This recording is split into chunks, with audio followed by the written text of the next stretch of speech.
Dear students, Covid महामारी के बीच आज हम आपके बीच वीडियो लेक्चर के माध्यम से पहुंच रहे हैं। आज का विषय होगा समवर्ती शास्त्र, जिसे अंग्रेजी में फेनोमेनोलॉजी कहा जाता है। फेनोमेनोलॉजी या समवर्ती शास्त्र कांट के बाद का दर्शन है। कांट का दर्शन पाश्चात्य जगत में एक अत्यंत ही महत्वपूर्ण दर्शन है। कांट का दर्शन फेनोमेना और नोमेना के बीच उलझ कर रह गया था।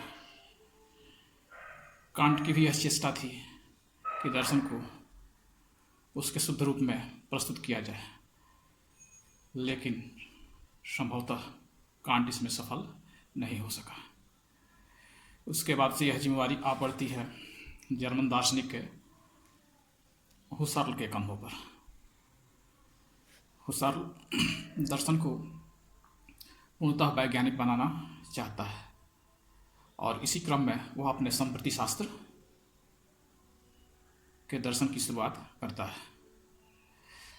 इस तरह से यह माना जा सकता है कि समवर्ती शास्त्र कांटोत्तर दर्शन के विभिन्न रूपों को अपने रूप में समाहित करने का प्रयास है तथा दर्शन को इस जगत से जोड़ने वाली एक विचारधारा के रूप में प्रस्तुत करता है, जहां मनुष्य और उसकी चेतना की प्रमुख भूमिका मानी जाती है तथा जिसका उद्देश्य दर्शन को पूर्णतः वैज्ञानिक बनाना है। इस वैज्ञानिकता के पीछे हुसर्ल का यह उद्देश्य है कि दर्शन को संदेह करने योग्य सभी मान्यताओं से परे रखकर समझा जाए। हुसर्ल की दृष्टि में फेनोमेनोलॉजी अनुभव के वर्णन तथा व्याख्या को अपना प्रतिपाद्य विषय मानता है। यह दर्शन तंत्र से अधिक एक दार्शनिक प्रणाली है जिसका उद्देश्य हमें दार्शनिकता के उस प्रारंभ बिंदु पर ले जाना है जो सभी प्रकार की पूर्व मान्यताओं, पूर्वाग्रहों एवं पक्षपातों से रहित है। एक ऐसा दर्शन प्रणाली को विकसित करना हुसर्ल का उद्देश्य है जो मनोवैज्ञानिक और प्राकृतिक दृष्टिकोणों के दोषों से मुक्त है। वस्तुतः यह दर्शन गोचर यानी दृश्य फेनोमेना का उनके शुद्ध रूप में अध्ययन करने का विज्ञान है। गोचर वस्तुओं का अध्ययन प्रकारांतर से हमें शुद्ध चेतना के अध्ययन एवं वर्णन की ओर ले जाता है, क्योंकि हुसर्ल के अनुसार सत्य का निवास व्यक्ति के भीतर होता है। निषेधात्मक रूप में हुसर्ल का दर्शन यानी फेनोमेनोलॉजी उन सभी दर्शनों का विरोध और प्रकारांतर से प्रत्याख्यान या खंडन है, जो परंपरा प्राप्त सिद्धांतों और व्यवहारों को यथावत स्वीकार करके उन्हें ही दार्शनिकता का प्रारंभ बिंदु मान लेते हैं। इसका सकारात्मक उद्देश्य गोचर वस्तुओं के स्वरूप को अनावृत करके करना है, जिससे कि उनके इसेंस का ज्ञान हो सके तथा चेतना का उसके शुद्ध रूप में अध्ययन प्रस्तुत किया जा सके। हुसर्ल की दृष्टि में दार्शनिक चिंतन का प्रचलित ढंग असफल रहा है, क्योंकि वह जिस आधार पर टिका है वह चिंतन का वास्तविक आधार ही नहीं है। चिंतन का वास्तविक आधार वही हो सकता है जिससे किसी अन्य आधार की अपेक्षा न हो, अर्थात वह स्वतः सिद्ध और स्वतः प्रदत्त हो। हुसर्ल ने ऐसे ही आधार को ढूंढने के लिए फेनोमेनोलॉजिकल विधि का निर्माण किया। उसके अनुसार चिंतन का अर्थ है इस विधि का प्रयोग करना। फेनोमेनोलॉजी को उससे अलग होकर तटस्थ दृष्टि से पकड़ने की चेष्टा इसकी विशिष्टताओं को समझने में असफल हो जाएगी। फेनोमेनोलॉजी प्रतीति या अपीयरेंस का बौद्धिक अन्वेषण है। प्रतीति का अर्थ है जो अनुभव में आद्य रूप में ग्राह्य होता है। आद्य रूप की प्रथम प्रतीति तो प्रदत्तता है। इसी आद्य रूप या प्रथम प्रतीति का ही हमें प्रत्यक्ष होता है। अतः प्रत्यक्ष का यथार्थ विषय तो प्रदत्त है। दर्शन की परंपरा में चेतना के अध्ययन को महत्व तो मिलता रहा है, लेकिन यह अध्ययन कुछ दोषपूर्ण भावों पर आधारित है। पहले किसी न किसी रूप में चेतना को एक तत्व या द्रव्य के रूप में परिकल्पित किया जाता है। भौतिक तथा मानसिक तत्वों के द्वैत के कारण इसका अध्ययन भौतिक जगत की पृष्ठभूमि में किया जाता रहा है। चेतना की व्यवहारवादी और वैज्ञानिक व्याख्या प्रस्तुत करने के क्रम में चेतना को ही प्रायः लुप्त कर दिया जाता है, क्योंकि वहाँ मात्र यही प्रयास चलता है कि चेतना संबंधी कथनों को कैसे व्यवहार संबंधी कथनों में रूपांतरित किया जा सके।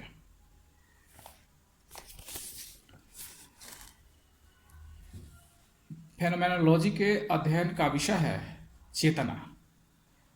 उसका लक्ष्य है चेतना में आद्य रूप में प्रदत्त भावों को पकड़ना। इस तरह इसमें आत्मनिष्ठ चेतना के विश्लेषण के द्वारा वस्तुनिष्ठ आद्य रूप में प्रदत्त भावों को पकड़ने की चेष्टा किया जाता है। विषय को पकड़ने के लिए चेतना से बाहर जाने की आवश्यकता नहीं है, क्योंकि चेतना को अनिवार्यतः किसी विषय की ही अपेक्षा होती है।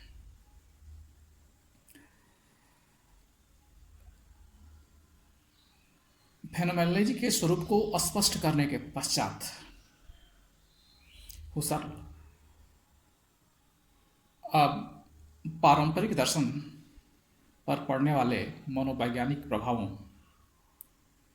की ओर अपना ध्यान आकृष्ट करता है, और इस क्रम में वह मानता है कि मनोविज्ञान के प्रभाव में पूर्णतया तटस्थ और वस्तुनिष्ठ व्याख्या नहीं की जा सकती है। मनोवैज्ञानिक व्याख्या निश्चित दृष्टि से की गई व्याख्या होती है। उसकी अनिवार्यतः पूर्व मान्यता होती है। वर्तमान मनोवैज्ञानिकता आधुनिक विज्ञान से इतनी प्रभावित है कि वह मनोविज्ञान को मूलतः भौतिकी के ढांचे में ढालने के लिए आतुर है, और इस तरह मनोविज्ञान को विज्ञान बनाने की चेष्टा करता है। इस अनुकरण से मनोविज्ञान के निष्कर्षों में निश्चितता नहीं आ सकती, क्योंकि विज्ञान के निष्कर्ष पूर्णतः निश्चित नहीं होते। इसके पीछे हुसर्ल का यह तर्क है कि मनुष्य उद्दीपन के प्रति यंत्रवत प्रतिक्रिया नहीं करता, बल्कि वह उद्दीपन को भी अपने ढंग से पहचान कर उसके अनुरूप प्रतिक्रिया करता है। मनोविज्ञान इस तथ्य को भुला देता है। मात्र प्रतिक्रियाओं का अध्ययन इस रूप में करता है मानो वह किसी खनिज पदार्थ का विश्लेषण कर रहा है। वस्तुनिष्ठता और निश्चयता का आधार विज्ञान नहीं हो सकता, क्योंकि वह भी मनोविज्ञान की भांति इसी वस्तुनिष्ठता की खोज में रहता है। मनोविज्ञान में चेतना की व्यवहारवादी व्याख्या प्रस्तुत की जाती है। साथ ही यहाँ अभिरुचि, इंटरेस्ट, आस्था यानी फेथ, विश्वास यानी कन्विक्शन, भावनाओं के वेग, ईर्ष्या, द्वेष, पक्षपात आदि तत्वों को प्रमाणिक मानकर व्याख्या प्रस्तुत करने का प्रयास किया जाता है, लेकिन इनकी प्रामाणिकता को स्वयं प्रमाणित नहीं किया जाता। अब इसके आगे हुसर्ल प्रकृतिवादी दृष्टिकोण की सीमाओं को रेखांकित करने का प्रयास करता है। प्रकृतिवादी दृष्टि एक ऐसा सामान्य विश्वास है जिस पर हमारा साधारण जीवन टिका हुआ है। यह विश्वास कि तथ्यात्मक जगत है जिसमें भौतिक वस्तुएं और व्यक्ति है, इस दृष्टि के कारण है। लेकिन इस विश्वास के सहारे हम जगत की वस्तुनिष्ठ व्याख्या नहीं कर सकते।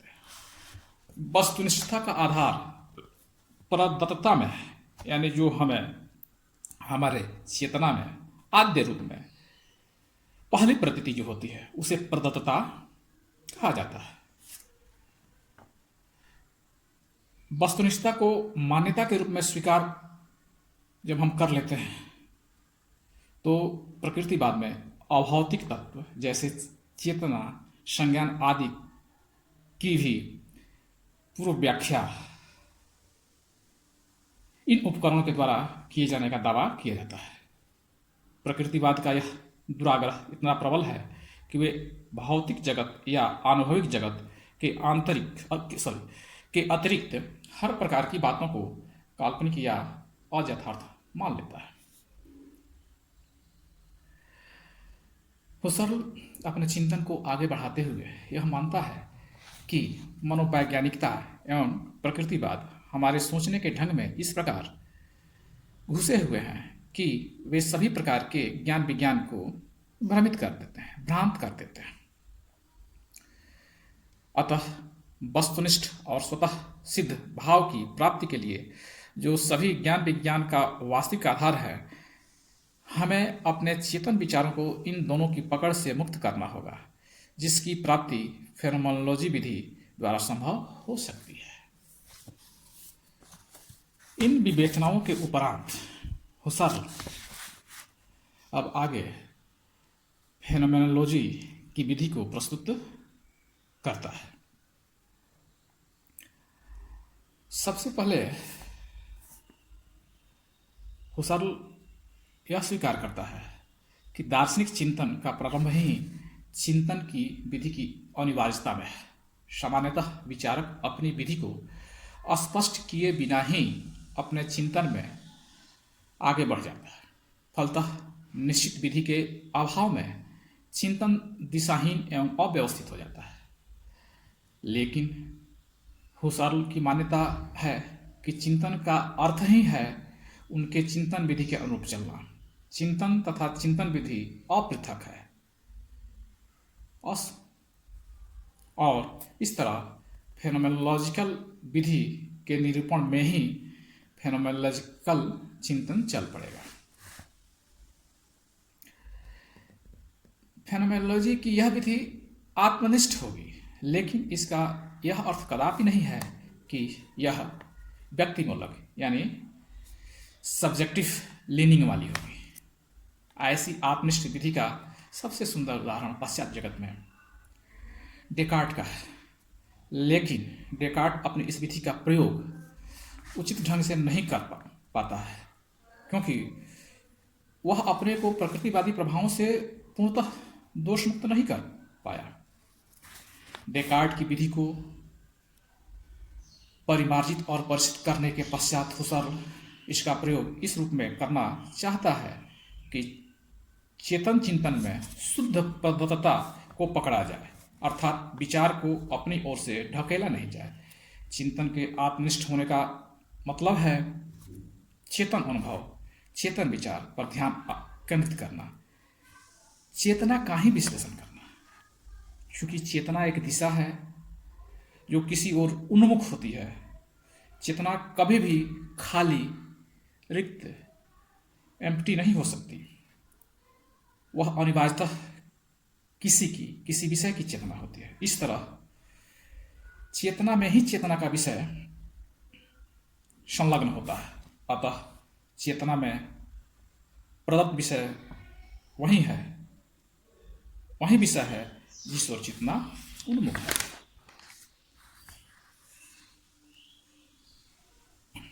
इसके आगे हुसर्ल कहता है कि यदि चेतना पूर्णतया परिष्कृत और शुद्ध रहे तो विषय की ओर उसकी उन्मुखता भी स्पष्ट हो जाती है और तब सुगमता से विषय को जाना जा सकता है।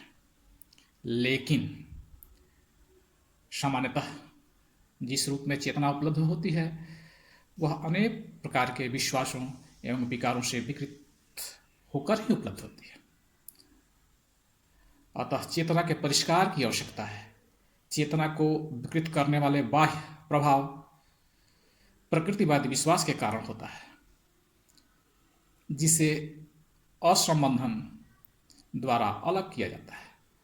आंतरिक विकार मनोवैज्ञानिक साहचर्यों के कारण होता है, जिन्हें विभिन्न प्रकार के अपचयनों द्वारा अलग किया जाता है।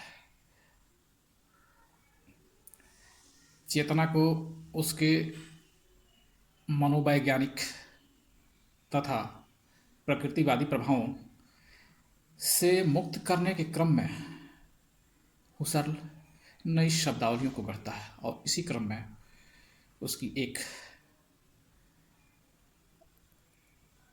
शब्दावली आती है इपाकी।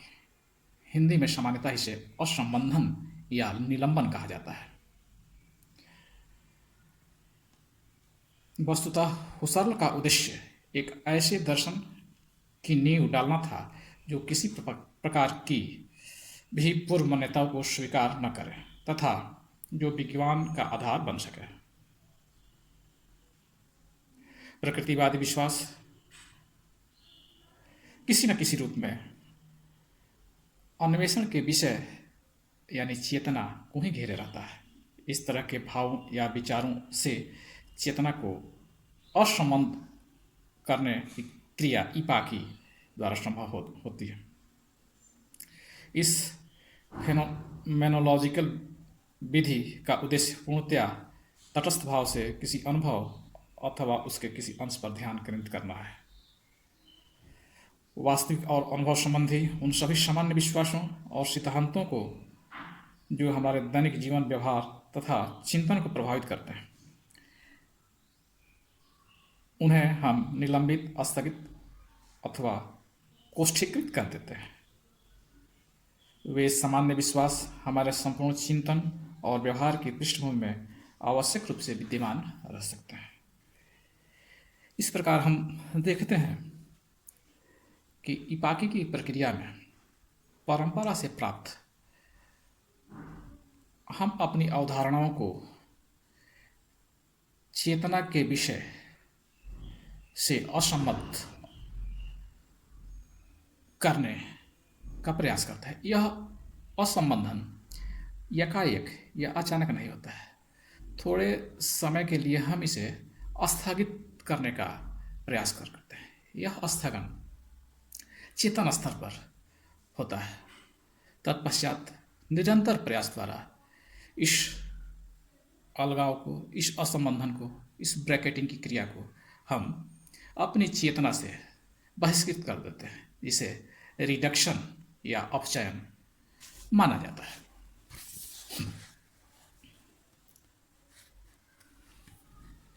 हुसर्ल कहता है कि इपाकी के स्तर पर जब हम अपने सामान्य विश्वासों को अलग करने का प्रयास करते हैं चेतना से, उस दशा में हम प्रकृतिवादी विश्वास को चेतना से असंबंधित करते हैं, अर्थात इनके संबंध में किसी भी तरह का निर्णय नहीं लेते हैं।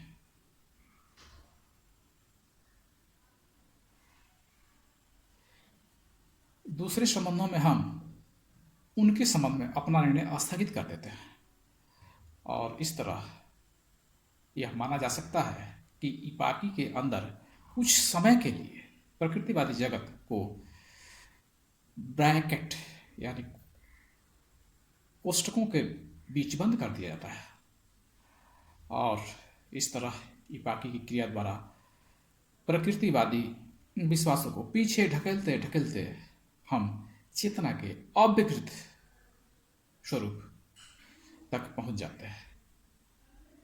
इस तरह इपाकी की प्रक्रिया में जगत की सत्ता का निषेध नहीं होता, न ही हमारा सामान्य अनुभव निरर्थक होता है, बल्कि इपाकी तो हमारा दृष्टिकोण परिवर्तन है, जहां हम पूर्व स्वीकृत तथ्य पर पुनर्विचार करते हैं। यहाँ पर यह ध्यान देने जो बात यह है कि इपाकी की क्रिया में हम एक झटके पहले से चले आ रहे सामान्य विश्वासों को हम एक झटके में खत्म नहीं कर देते, बल्कि उन पर हम पुनर्विचार करते हैं, नए सिरे से अपनी दृष्टि डालते हैं। वस्तु जगत, दैनिक अनुभव तथा प्रचलित धारणाएं रहस्यमय ढंग से विलुप्त नहीं हो जाती, केवल वे नए परिप्रेक्ष्य में देखने का विषय बन जाते हैं।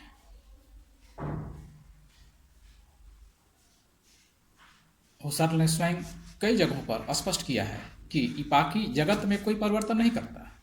अनुभव और जगत तब भी विद्यमान रहता है, किंतु इपाकी की प्रक्रिया में उनके नए अर्थ, नए आयाम और नई संरचना का उद्घाटन होता है। इस तथ्य को एक उदाहरण के द्वारा समझा जा सकता है। सिनेमा देखने के क्रम में दर्शक जब अपनी सत्ता को सिनेमा के पात्रों के साथ, सिनेमा की घटनाओं के साथ स्वयं को समर्पित कर देता है, अपनी संवेदनाओं को उसके साथ निमज्जित कर देता है, उसके साथ तादात्म्य स्थापित हो जाता है, उन घटनाओं के साथ लीन हो जाता है, तब यह प्राकृतिक दृष्टिकोण की अवस्था मानी जाती है। लेकिन जब वह अपने संवेगात्मक लगाव से अलग और स्वतंत्र होकर सिनेमा की घटनाओं, सिनेमा के पात्रों का निरीक्षण और परीक्षण करता है, तब वह उन प्रक्रियाओं में सम्मिलित न होकर एक दूरी पर रहता है, और इस अवस्था को व्यवहारिक दृष्टिकोण से समझने के लिए इपाकी की अवस्था कहा जा सकता है। धन्यवाद। अगले लेक्चर में हम रिडक्शन पर बात करेंगे।